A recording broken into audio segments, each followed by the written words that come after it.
Hey guys, just going to do a quick little video here for the modular series. This one, I just want to talk about texture usage, materials, and UV mapping just for modular pieces. Everything I've been showing up to this point actually works really well with just standard modeling and UV mapping techniques, nothing special here. So that's what we're going to be going over real quick. I did show a little bit of this off in the trim sheets video. However, I'm just going to talk a little bit more about it because there's other things that you might want to consider as well. So first up, most people are aware of this kind of texture. This is a seamless texture, right? It's seamless in X and Y axes, meaning that when it's sitting next to each other, or sitting next to itself, should I say, it's completely seamless. You can't tell where it starts or stops. Okay? Seamless textures, pretty useful. These are most useful because if you map every individual object, we use correct face attributes here, that's at the top right, um, they stretch out on large polygons, basically. Set them with different resolutions. So quite useful. Same with trim sheets. Same idea, except it's usually only seamless in one direction, and a lot of times it has details meant to be repeated over and over and over and over again on a asset. And then on the other hand, you have standard kind of UV mapping and texturing with little islands and whatnot. You could consider this as kind of like an atlas. There might be multiple materials or multiple textures all combined onto one texture sheet or created in one material. So with that in mind, this is pretty much your standard kind of setup, your standard kind of workflow. Let's talk about this. Let's go to a plane and pull it up. I'm going to create a new material for this real quick. And we're going to do a base texture, image texture, new. Just going to create a UV grid, 1024. Click OK. This is what we get. All right. Now, the reason I wanted to create this is because right here, this is 1 by 1 meter now with a 1024 texture image on it. So this gives us 10.24 pixels a centimeter. That's the standard for first person shooters, 1 meter for a 1024 map. That's pretty much the standard, right? So if you had this as a 4 meter section with a 4096 on it, you would get 10.24 pixels a centimeter. Okay, so somewhere in the middle there, of course, if you were at 2048, right? Same kind of process, basically. You'd have to use a 2048, basically. So that would be the amount of textile space you have to utilize. So this becomes a little bit of a problem, even with modular kits, but even in standard modeling, this is an issue. Say you had something that was the size of a van, a vehicle, or like a mid-sized vehicle, right? A van. And you unwrapped all of this. I'm going to smart UV project it. And it was perfect, or whatever. Oh, let's apply scale here. Smart UV project it again. Yeah. We can use an add-on called texel density checker. And if this was a 4096 image, we calculate the texel density. We're at 8.7, and we should be hitting 10.24. So even though we might have modeled an awesome van and it looks great and everything, we might not be able to hit the resolution we need to keep everything nice and clear. And as a result, it might be a little bit too much dead space in it. We might have to actually cut things up a little bit as well. And you might actually have to start forcing seams into places or whatnot to get things to work out. But I just want to show you how this works. All right, so you might want to try overlapping UVs as well. This can happen on your modular pieces. That's why I'm mentioning all this. But like, say I just take this, mark everything as a seam, and I just unwrapped it. Get this. Okay. We calculate this textile density right now. We're at 12.3 now. Okay. And so if we had this mirrored over, calculate it, you'll just see the UV space percentage went up, but the actual density didn't go up. It's just being mirrored. And so we're above this standard right now. So that's pretty good. Also, keep in mind, things like PackMaster will help a lot, this add-on. You can go ahead and just enable like heuristics. There's a newer version, so I'm using the older one, but pack this, it just tries to figure out the best solution possible. This can also be extremely good for getting efficient use of your UV space. Kit pieces can tend to run out of textile density rather fast. something like that, obviously, would be going a little bit lower. Now, just keep in mind though, even though texel density is pretty important, it's not a firm set rule. If something's not close to the camera or the player, it doesn't matter if it's lower. You can lower it down on purpose just to save memory usage and stuff like that, right? On the other hand, sometimes things that were once big, you can make really small and it doesn't really matter either. It happens a lot in games, okay? You'll see it, especially like go take a look around in BioShock Infinite if you get a chance. A lot of textures are just repeated like twice as small, no problems. And so everything's nice, crisp, and sharp for the most part. Some places it gets a little bit low resolution, but that's a great one to just kind of look around and learn from. All right. On the other hand, this here, let's take a look at the actual model for it over here. And so it's just a wall unit. If I go to the UV, you'll see this is what's going on. Okay. The other half of this is got a window section made. And it's combined together, basically. And so even though this is technically like an atlas of sorts, if we look at it here in the middle, where they're sitting next to each other, you will not see a seam here whatsoever. So you might have to do this in like Substance Painter or something like that. But when you texture things appropriately, it works out quite well. And also, believe it or not, when I throw this into Substance, normally what I'm doing is I am in fact laying these out side by side so that they're perfectly seamless, and I'm painting on top of them or applying my materials on top of them. And I'm not even baking half the time. All right, so just keep that in mind. You can do things like that and get away with it. Materials are also good to use in combo. So a seamless with a trim. It's kind of what we got going on right here. And you can see you can just throw a seamless behind it and then use the trim to do other places. This could lower its texel density. It wouldn't matter because it's too far away. Generally speaking, it's not like we're climbing up there. If our character climbed up the side of the wall, we might want to make it a higher texel density, but in this case, it wouldn't really matter.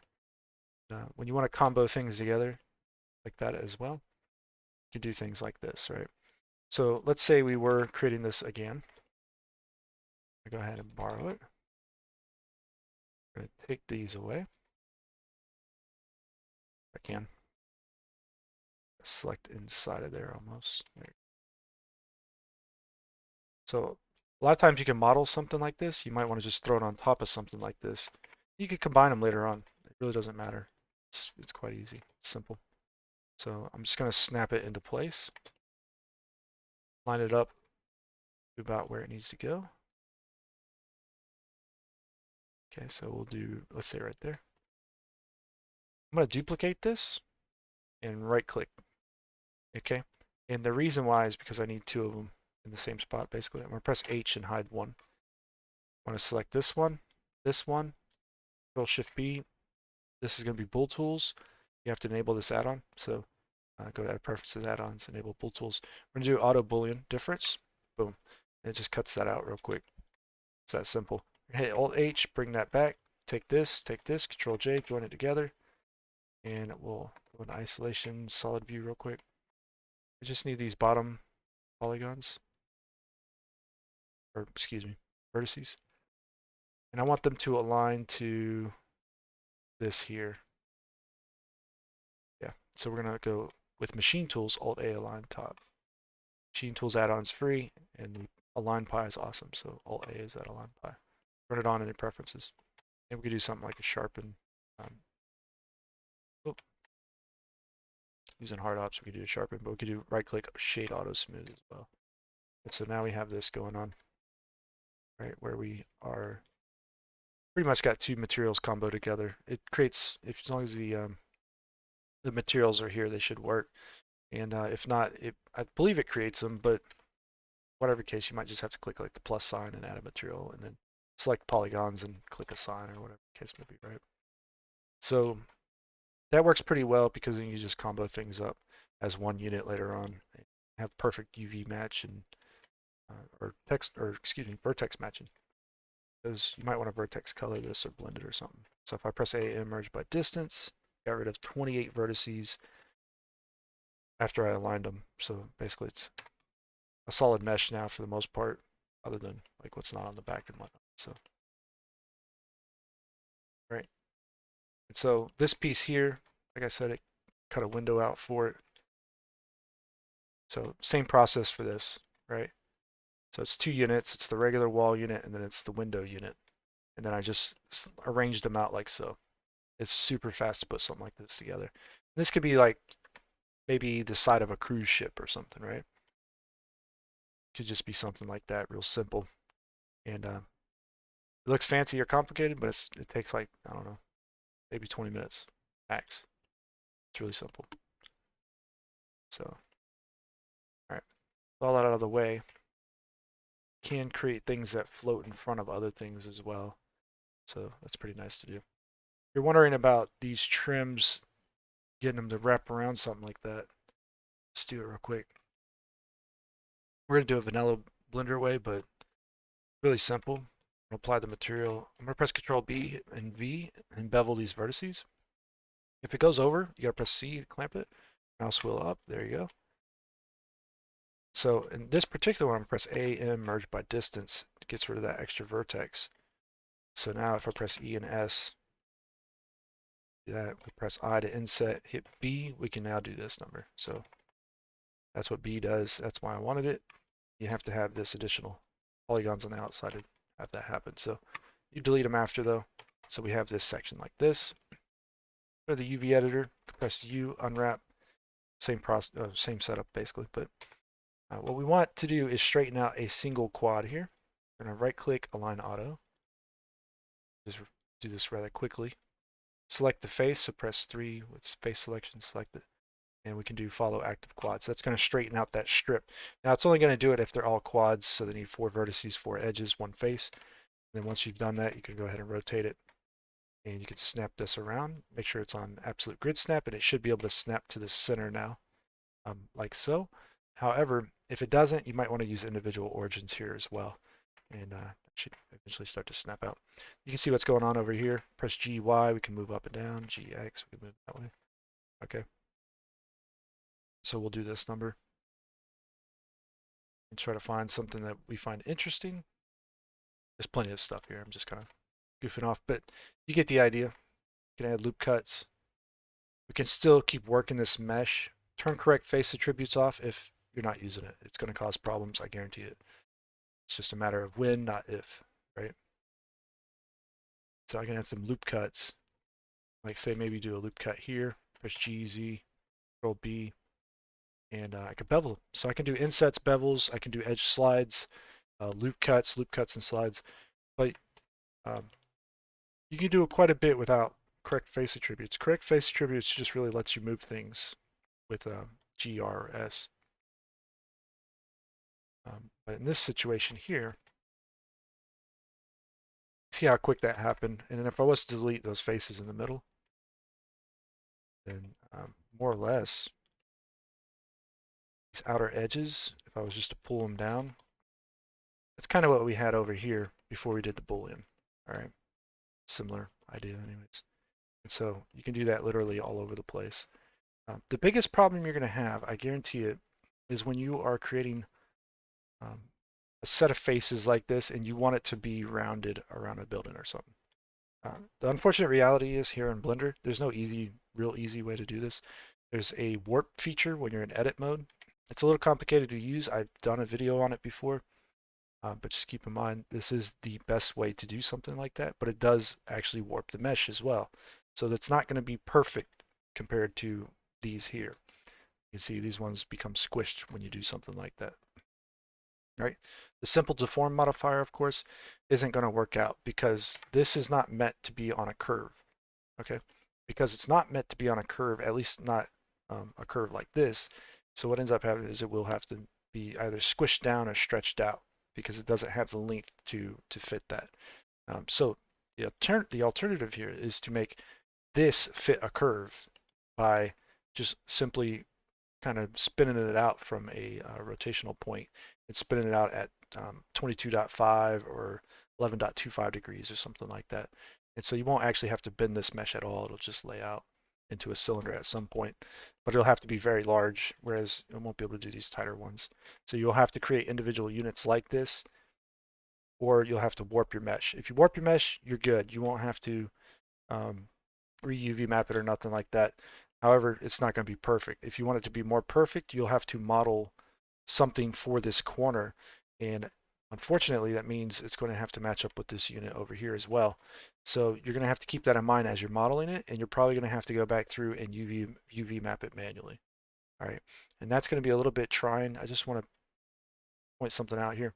When you're UV mapping manually, it comes down to just understanding where vertices are and where they're placed. You can work on multiple meshes at the same time if needed. So you take them both into edit mode. And but other than that, you need to really just be able to tell, like, if I'm working on this face, it's these polygons need to be at whatever X and Y values. Okay.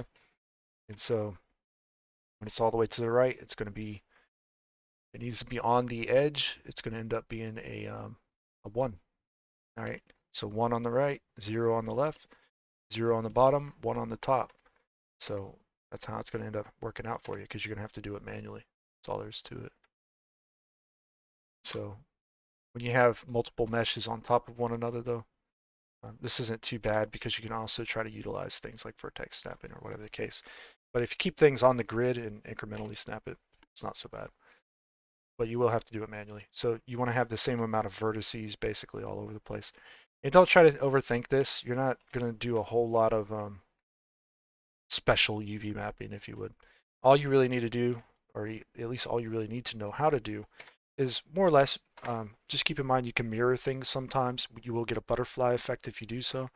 But if you're trying to UV map something from one to the next, more than likely you're going about doing the kit wrong, because in reality, you should be able to, like, this is a trim sheet with a seamless texture, so I can make this pretty much any size I want.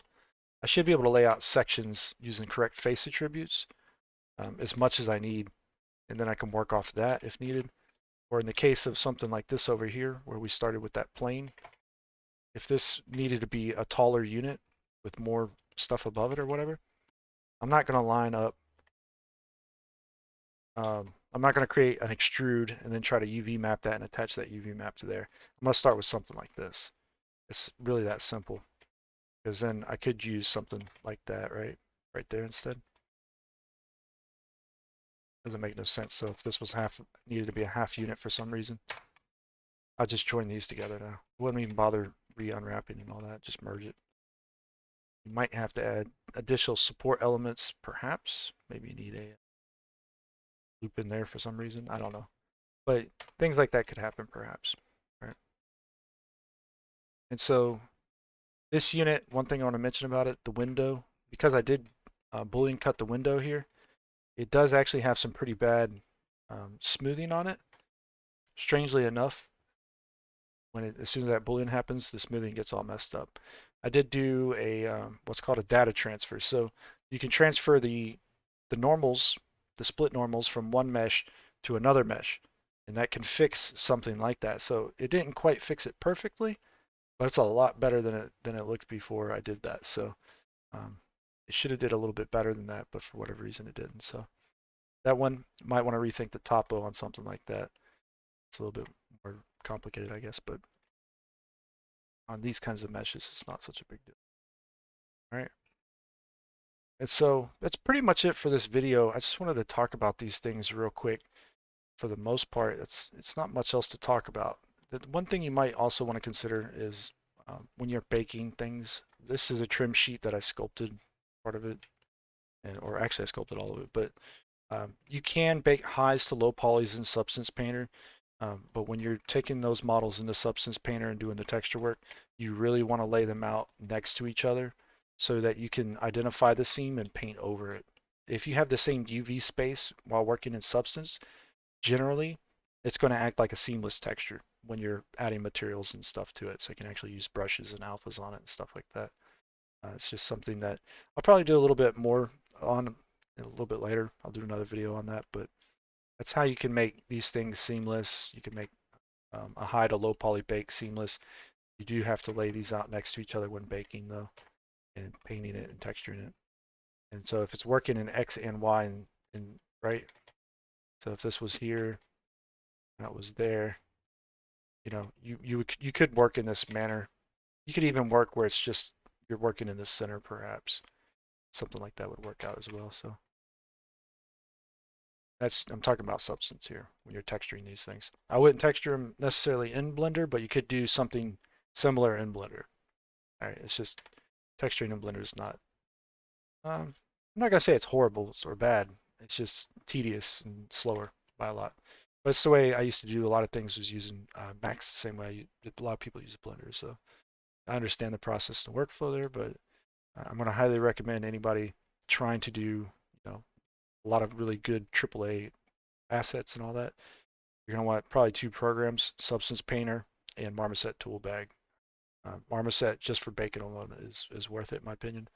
But also has materials and behaves something like Substance Painter, so it's kind of cool. Substance Designer is also something you should definitely look into because you don't necessarily have to create your textures from high polys to low poly bakes. You don't necessarily have to do any of that nonsense where you lay out 3 objects in a row. You could just make them in Substance Designer, and quite honestly, it's really simple. And so you can even generate height maps over there. And so you could take a material from Substance, bring it in here, have the height map ready to go. You can actually like tessellate this and extrude it out so you have a more detailed model. You can clean it up and optimize and stuff as well. So that's a fun way of working. But all in all, pretty simple stuff. Once you get used to it, I know it's confusing at first if you're a beginner, but generally speaking, this kind of stuff takes no time at all. It's really quite simple, and you have to do it though. It's kind of like dancing, right? You can watch someone do ballet all day, but the moment you try to do ballet, you're gonna break your ankle because you're not used to doing it. You haven't done it before, unless you are a ballet dancer, I guess. But the idea is the same. You have to learn by doing sometimes. You can watch as many YouTube videos as you want. It's just not going to make sense until you actually kind of struggle through the frustration of being like confused a little bit. You know what I'm saying? Anyways, so that's it for this video. I hope you enjoyed checking this one out, and I will see you in the next one. All right, take care.